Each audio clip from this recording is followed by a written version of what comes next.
This podcast brought to you by Hope 103.2. The Hope Book Club with Katrina Rowe and Natasha Moore, because life's just better with a book. Welcome to the Hope Book Club with Katrina Rowe and Natasha Moore. It is the crime fiction edition of the Hope Book Club. Natasha has been reading a fun French mystery, The Three Evangelists by Fred Vargas. And for a very long time, she's been wanting to talk about Dorothy Sayers, the Lord Peter Wimsey series, and I have finally relented to get her off my back. I've been reading The Ruin by Dervla McTiernan. She's a new Irish crime writer who's based in Australia. Its sequel, The Scholar, has only just been released. Plus, we'll discuss the long-term series that have sucked us in. But first, let's hear from The Three Evangelists by Fred Vargas. You shaved off your beard, said Mark. Aren't you doing prehistory anymore? Yeah, I am, said Matthias. Where? In my head. Mark nodded. The information had been accurate. Matthias was indeed down on his luck. What's up with your hands? Matthias looked down at his black nails. I've been working in an engineering shop. They kicked me out. They said I didn't have any feeling for machines. Machines are complicated, especially when they break down. And now? I'm selling tatty posters in the Châtelet metro station. Any money in that? No. And you? Nothing to say. I used to be a ghostwriter for a publisher. Medieval stuff? 80-page love stories. You have this guy, untrustworthy but good in bed, and this girl, radiant but innocent. In the end, they fall madly in love, and it's incredibly boring. The story doesn't say when they split up. Of course not, said Matthias. Did you walk out? Nah, got sacked. Used to change whole sentences in the page proofs because I'm bitter and twisted, and because I was so fed up. They noticed. Are you married? Partner? Children? No, nothing like that, said Matthias. The two men drew breath and looked at each other. How old are we now? Said Matthias. 35-ish. We're meant to be grown up by now. Yeah, so I've heard. That's from The Three Evangelists by Fred Vargas. It's a murder mystery set in Paris and tells the story of an opera singer who suddenly finds a tree planted in her backyard overnight. Concerned that somebody may have hidden a dead body in her yard, she employs some men to start digging. Well, they find nothing, but the opera singer herself turns up dead just weeks later. Natasha Moore is here to unpack this mystery. Hi, Natasha. Hi, how are you doing? Do you read much crime fiction? That's a tricky question to answer. So I grew up on Agatha Christie, like a lot of Agatha Christie. And I watch quite a few crime shows with my mum, usually. Okay. But I don't read a lot of the, contemporary series. I haven't gotten into loads of those. I read kind of the occasional one. That's probably me too. I mean, every now and again, there's one thrown into the mix, usually because book club's chosen it, or I'm listening to it with my husband. We're trying to find a compromise book. I mean, I definitely enjoy them. They're really fun. They are fun, aren't they? They're very satisfying stories. Yeah, and I always pick the person. Do you? Do you? Often I do. It's usually because it's usually the nice one, the one that you wouldn't suspect. Yeah. I mean, that's certainly. So I pick Agatha Christie's, and I mean, it's rare that I can find one now that I haven't read. Right. But she definitely has like a pattern. I don't quite want to say formula, though it is a formula, but she has a pattern, and it's always the least likely person, and you do get expert at figuring out. I feel like I need to confess, I've never read an Agatha Christie. Katrina, I know. We need to. Okay, we can fix this. Okay, I think I'm going to get issued with the challenge at the end of this. All right, well, let's get back to the book at hand, The Three Evangelists. So tell us about the opera singer Sophia Simeonidis. What's going on for her when the book opens? Yep, so the book opens on her.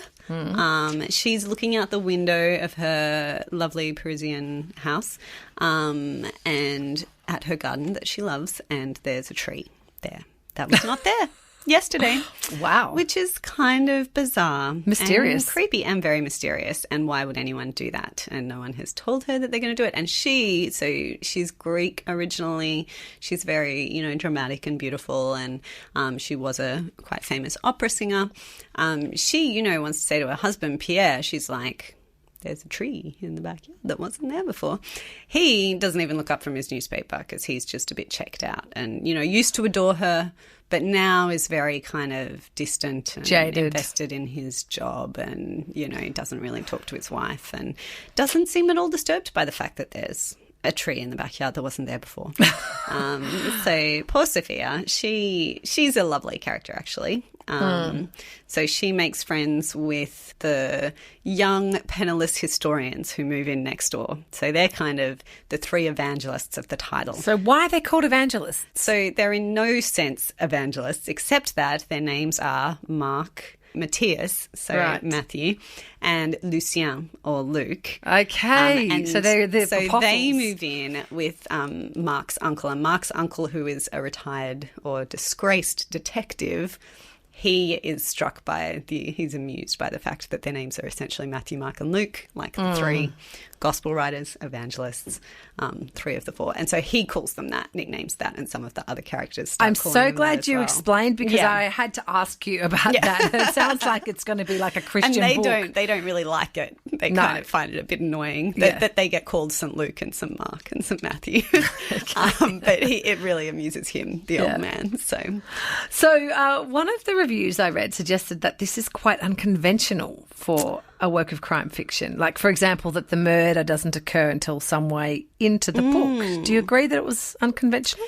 Yeah, well, and I think part of what I really enjoyed about it, I really loved that it's set in Paris. It's very French, and I love Paris. Yeah. So that was kind of fun. And also because these three young-ish guys are struggling historians. So they're all kind of in their mid-30s. They've done PhDs. They can't get jobs. I can certainly identify with that as a situation. And their relationship is quite fun. So Mark is a medieval historian. Matthias is he does prehistoric man, and Lucien works on World War I.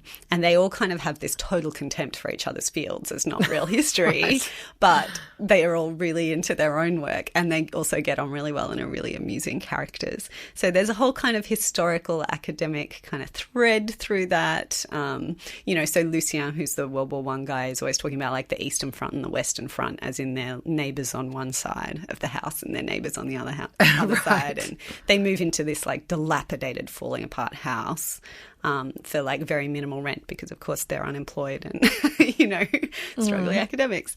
And so they kind of end up, they're the ones who make friends with Sophia, and then she disappears and everyone's like, oh, she's just run off with a man or something. And they're like, I just don't know if that's true. And so they're the ones who are kind of like pushing to investigate. There isn't something right. There's something wrong here, and they're the ones that she hires to dig up the tree in the first place. So she kind of involves them in her problems to start with. So it does kind of unfold gradually, and you're like, is it even going to be a murder mystery? Though you've kind of given that away there, Katrina. So. Is that a spoiler? Sorry, I thought we were talking about crime fiction. There's always got to be a body. There are other crimes. No, not really. Not many. Not in this universe. Well, I suppose there's heist films, but then you're on the side of the heisters usually. That's true. That heist format is like. So what did you enjoy about this, Natasha? So I loved the French thing. I loved the characters of the academics. It's clever and it's funny and a bit quirky. Like there's a lot that's unexpected about it. There was just a lot more going on in terms of the relationships and the depth of character and those kinds of things that you don't always get in more formulaic fiction. Yes, or crime fiction in particular. Yeah. So, I think I just really thought it was intriguing, and I did not pick the killer at all. That's good. Like I kind of, there are little breadcrumbs where you're like, I can see that something about this is important. Yes. And maybe this is where it's leading. But I didn't get there. Oh, that's good. I might have to take a look at this one, Natasha. Yeah, well, and I think, because she's written a few, this was an early Hang on, wait, isn't it Fred? Yeah. Fred Vargas? Fred Vargas is a woman. Oh. Her name's Frederique. Oh. Her real name. And her last name is not Vargas. But she's an archaeologist and an historian. Hence the historians. Yeah. So that's all kind of very realistic and authoritative. And yeah, like if you Google her, if you look at like her picture on Wikipedia, she's like this grumpy looking woman with a cigarette. Like she looks so French. Oh, right. and she's written quite a few, like she's won several awards for her crime novels. So I feel like now I've, dipped a toe in that order. Got a whole lot ahead of me that I need to read of hers. Oh, that's great. That's Natasha Moore from the Centre for Public Christianity, and we've been talking about The Three Evangelists by Fred Vargas. Mrs. Fred Vargas. If you want to join the conversation, then email us bookclub@hopemedia.com.au. Now, for some time, Natasha has wanted to review some Dorothy Sayers. She has been reading the Lord Peter Wimsey series, and she's been wanting to spread the word. Now, she has finally worn me down. So today, Natasha, right now is your chance to convince all of us why we should be reading Dorothy Sayers. It's a lot of pressure. No pressure, yeah.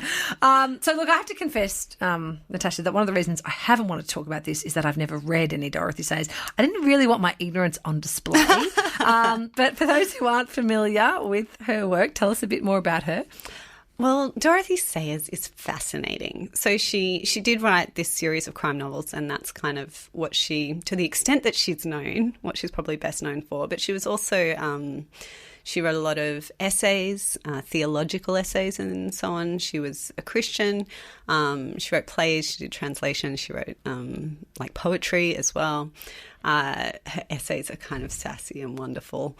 And she was one of the first women to get a degree from Oxford. She was in advertising for a long time. So she was quite involved in like the Guinness ads, the famous Guinness ads with the toucan and stuff. And yes. In theory, I don't know if this is true, it's probably apocryphal, but the phrase it pays to advertise is credited to her. She's the person who first said that. Go. So what sort of era was she at her peak? So these books were written in the 20s and 30s. So that's mostly when she kind of was quite struggling to make ends meet. She actually secretly had this kid out of wedlock that no one knew about because it would have been kind of a scandal that she'd had this child. And so, her actual life was quite difficult. And this character that she creates, Lord Peter Wimsey, who's the detective in these novels, he's a bit of wish fulfillment for her, I think. Like, he's just very charming. He's an aristocrat. He's wealthy. Things are kind of, in a lot of ways, easy for him. He kind of waltzes through life. And it sounds like very English. And it is. I feel like she's more well known in England because the people I know, like you studied in the UK, right? Yeah, so I first read one of these books when I lived in the UK. Right, yeah. And Sheridan Boise, who's now based in Oxford, he's quoted her as well. So I think it's kind of something that we Aussies are a little bit ignorant about. Well, and I wonder because certainly at the time that they were written, they were hugely popular. Yeah. And at some point, Agatha Christie kind of became, who I love as well, became the leading queen female of crime fiction. Whereas actually, like, Dorothy Sayers was, really well known at the time as well. And I don't know why she kind of dropped completely off the map when actually, in some ways, and it hurts my heart a little bit to say this, but her books are actually better books than Agatha Christie's. So, wow, you heard it here first. Natasha said it out loud. But this is because you read that Fierce Conversations book, which we talked about last time, and it's making you speak your mind fearlessly. Show up. So, look, the main character, he's obviously an aristocrat, Lord Peter Wimsey. What are his distinguishing characteristics? So he is the younger son of who was the Duke of Denver. So he's going to inherit nothing. That's right. So, I mean, he's wealthy, but he isn't burdened with an estate or responsibilities. He's very charming and attractive to women, though not kind of conventionally handsome. Right. And he served in the First World War and is quite we would now say he definitely has PTSD. Right. So he suffered from shell shock and he has kind of these occasional breakdowns and, nightmares and stuff as a result of that. And I think, partly as a result of that trauma and kind of a failed romance and stuff, he is a bit brittle and kind of has this... he affects this tone of like flippancy, and he's a little bit based on... Dorothy Sayers herself said that he was kind of a cross between Fred Astaire and Bertie Wooster. The P.G. Wodehouse, Jeeves and Wooster. Okay. So it's kind of these comical English books where there's the kind of, sounds a bit like bumbling Bernard Cornwell Sharp to me, but well, yeah. so Jeeves is the superbly competent valet, the manservant, and so Lord Peter Wimsey also has his bunter, who was his sergeant during the war and now is his valet. And so Lord Peter Wimsey isn't an idiot, but he often comes across as a bit of an idiot. And that's quite useful in his detective work as well. Because people would trust him because they think he's an idiot. So what kinds of mysteries does he solve? Are we talking murder mysteries, or is it more minor things? Yes, it's almost always murder. And it's sort of accidental. So he kind of becomes involved in these things. People ask him, or he's in some way related to people. So he's kind of, after the war, drifting a bit and needs something to do, which of course he's a gentleman of leisure. He doesn't have to do anything, but he needs something to occupy him. And he kind of gets drawn into these mysteries, and he has a real talent for them. But part of what's so interesting about these stories is how ambivalent he feels about that, especially at first. And, as the series progresses, you see him kind of settle into that role. But he kind of... he's on the trail of the killer, and, he wants to know the truth, and he cares about justice. But then also, of course, it's the 20s and 30s and there's capital punishment. And he feels really ambivalent about getting someone hanged. Mm-hmm. And he gets partway through a lot of these cases and goes, I wish I hadn't gotten involved because it's so awful. And I think often in crime fiction, you just kind of have almost the glee, of like, the body count and, and you forget how horrific these real things, I mean, they're not real, but the reality is, whereas he's very deeply affected by that and often, has a bit of a breakdown after solving one of these cases. So you must really love this because you've wanted to talk about it a lot. What do you want everyone to know about it? I think the first time that I picked up one of these novels, I was just really, because I'd been reared on Agatha Christie and I knew that formula really well, I was really surprised at how deep the characterization went and how many things you could care about, like how many other details and interests there could be in the novels that weren't just the crime, and solving the problem, that there's kind of a richness to this. Because she writes really well and her characters are really amusing and interesting and you care about them. And not that you don't care about Poirot, but you kind of don't care about Poirot that much. Yeah. He's there for not a warm purpose. and fuzzy. Yeah. Yeah. So I think, it's just delightful to read. And as you say, extremely English. If you like English things, you will love Dorothy Sayers. Yes. Well, you mentioned she was also a real thinker, writing a lot of essays and academic. Does that come out in the writing? Like, is it just light and fluffy, or does she have these deeper ideas that sort of come through? Definitely. I mean, the writing is it's very accessible, but it's also, there's a kind of academic tinge, like an intellectual edge to a lot of it. And some of it involves, as the series progresses, there is a love interest in Harriet Vane, who is on trial for the murder of her lover. And Peter Wimsey kind of comes to her defence because he's convinced that she hasn't done it. And he also falls in love with her. And there's one of the most famous novels of the series, which is called Gaudy Night. It's actually set at an Oxford women's college. So I think it's based on Somerville, which is where Dorothy Sayers went to university at Oxford. And so it's this kind of academic world, and it's very fun. Yeah, that's the first one I read, actually. Well, that's what I was going to say. If we were going to pick up one of the novels from this series, which one would be a good one to start with? So Gaudy Night is really enjoyable. It's not as much a murder mystery without giving spoilers. I think that there's nothing wrong with starting at the beginning of the series with Whose Body is the name of the Whose Body ? Name of the first book. One of the, probably the most acclaimed one is called The Nine Tailors. So it's talked about a lot. It's not my favourite though. Okay. So, all right. Yeah. Well, we've got 3 choices there. We've got Gaudy Night, Whose Body, or The Nine Tailors. That's right. Plenty to go off. Thank you. Or any of them. Or any of them. Read her.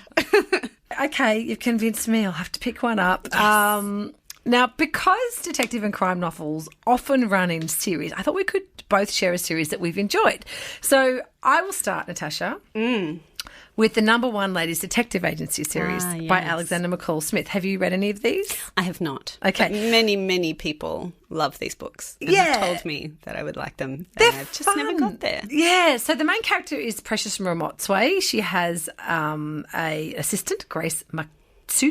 I'm not quite sure how to pronounce her surname. It's set in Botswana. Oh, Botswana, that's right. Botswana, yeah. And I love my country. Yeah. And Precious is just this delightful character. And what I was recommended to them by a friend of mine who grew up in Kenya. And he said this just shows you the African way of thinking, which is really fun. And I must say I enjoyed that aspect of it. But is the writer African? No, he's actually... He's Scottish, isn't he? He was born in Scotland, but he grew up in Africa. Okay. Maybe Rhodesia, I'm not sure. I don't think it was Botswana. But he has a very deep love of Africa and a very strong understanding of the culture. He spent a lot of time in Botswana. What I love about it is that there's a natural sense of justice. So Mara Motswe does not believe in punishment. She believes in restorative justice. She will make things right. And it got me thinking a lot about things like the role of punishment and even how I deal with my children. And her concept is, that the person who's done wrong has to put it right in whatever way they can. But it's not so much to punish them, it's just to restore what has been taken. But I mean, so it's a detective agency. Yes. So is this not murder? They don't do murder. Okay, No. after you saying that everything is murder. No, it's pretty much never murder, actually. Okay. In this one, because you can't do restorative justice in the same way if it's murder, no, not so right? much. So you need to go to jail. Yeah, there's a lot of small problems that she solves for people. Okay. While she actually has an agency, there's a similar sense of just actually getting involved in people's lives and then people asking for help and her, helping in whatever way she can. And what I love about her investigation is she just takes the upfront approach. She just asks the question, well, did you do this? And her approach is adorable. Now, I wanted to tie that in as well, in that there's a Scottish version of this, which is the Sunday Philosophy Club series, which is also by Alexander McCall Smith. But in this case, the Scottish lady is a philosopher and reviews a journal called The Review of Applied Ethics.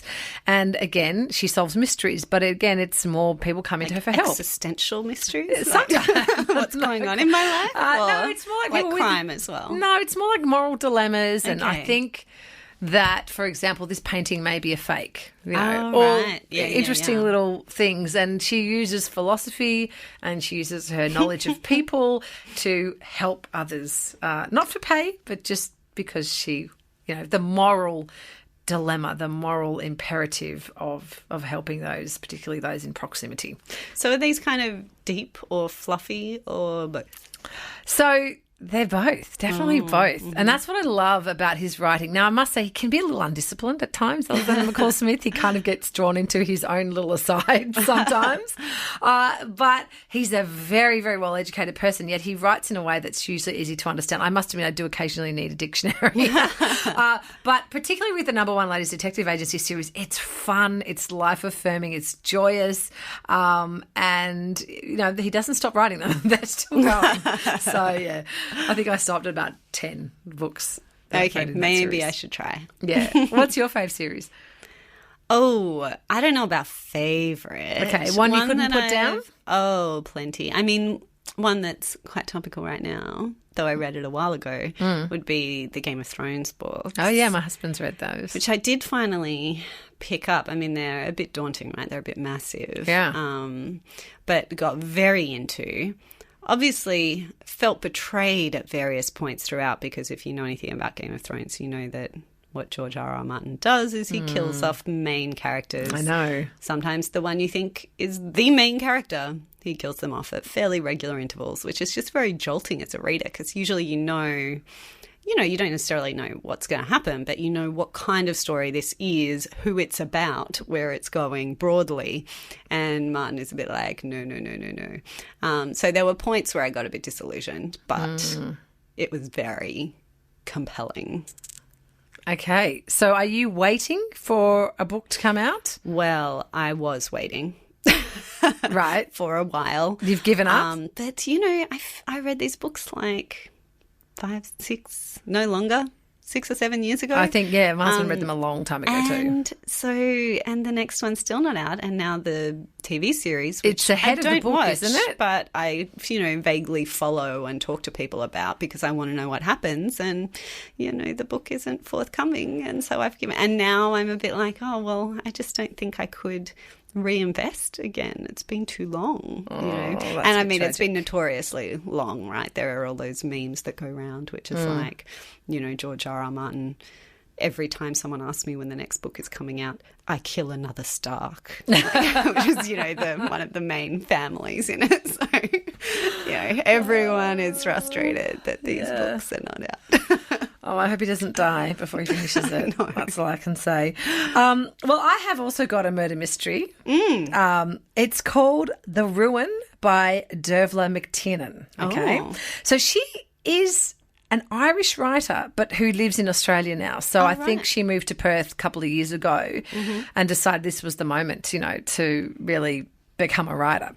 It features this detective, Cormac Riley. He's just relocated from Dublin to Galway. Very Irish name. Yep, for a relationship. Because he's new, he's kind of being sidelined by his supervisor. Even though he was a big shot detective in Dublin, he's been given a bunch of cold cases that, he thinks he's got no chance of solving.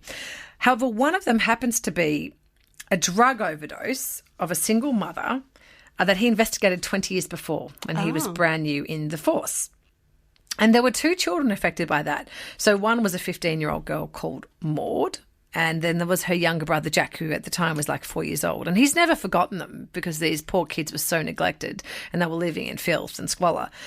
And now those kids have grown up, and one of them, Jack, who was the little boy, has apparently committed suicide, like just now.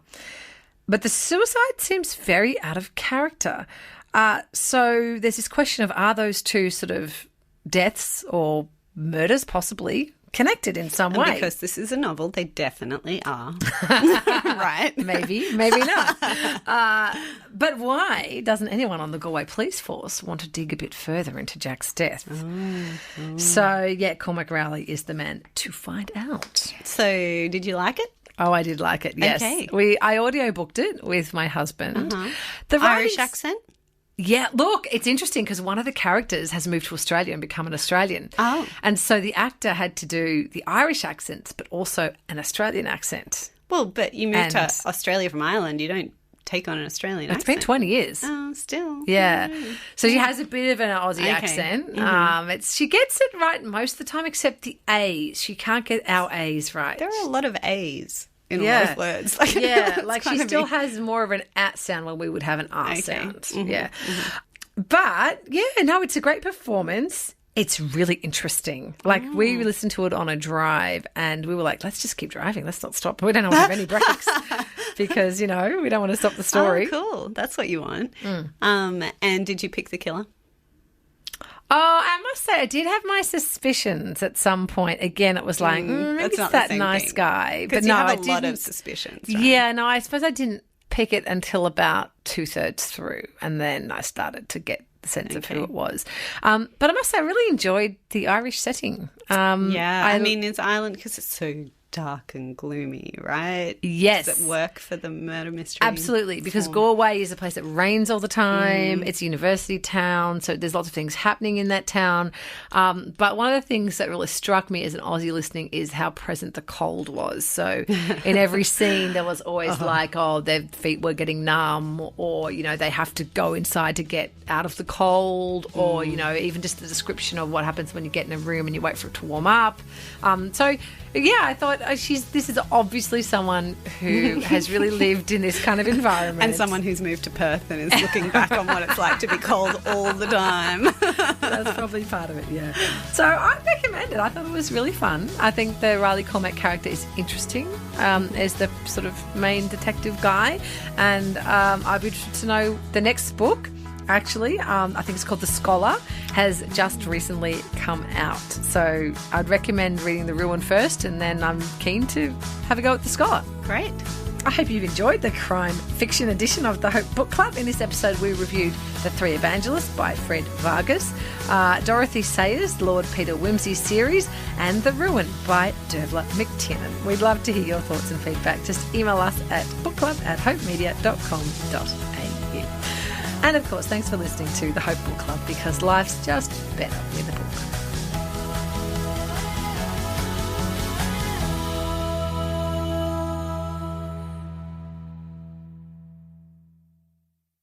Thanks for listening. Start your day with life words. Subscribe to Hope 1032's free daily email devotional at hope1032.com.au.